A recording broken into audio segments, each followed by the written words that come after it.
Καρίμ Φεκρούς.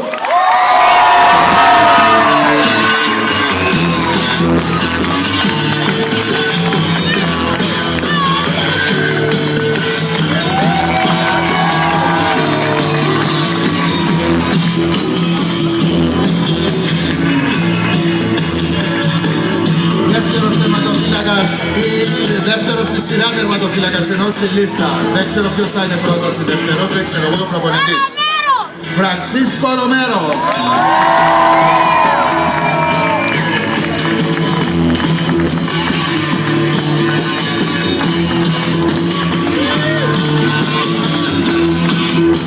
Από τις Ακαδημίες της ΑΕΛ πλαισιώνει τους δύο τερματοφύλακες μας στο μέλλον.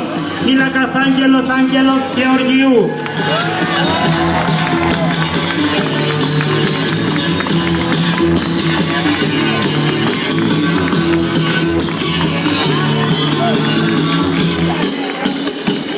Δεξίμπακ Γιώργος Ελευθερίου.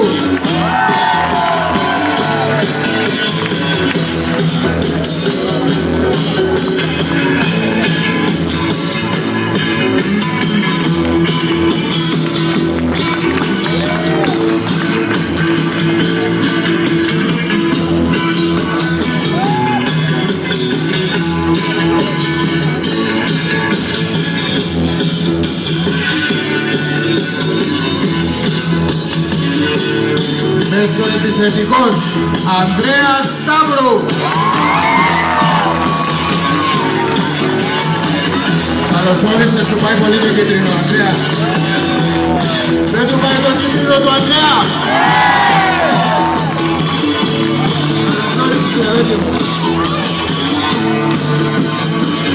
Λοιπόν, πάμε νέο απόκτημα. Ο επόμενος νομίζω έχει κερδίσει τις καρδιές των φίλων της ομάδας μας εδώ και πολλούς μήνες πρωτού καλέσει στην ΑΕΛ. Φαίνεται τα ήθελε η μοίρα να είναι στην ομάδα μας. Ο Βαλεντίνος Σέλης.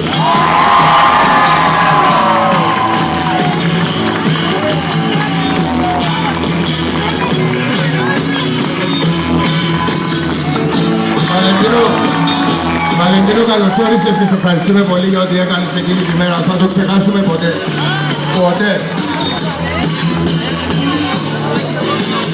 Λοιπόν, ένα νέο απόκτημα επίσης. Δεξίμπακ, έτσι τον γράφουν στα χαρτιά, δεν ξέρουμε αν θα ανακατέσει την τράπουλα προπονητής. Ρωμούλο, παίζει για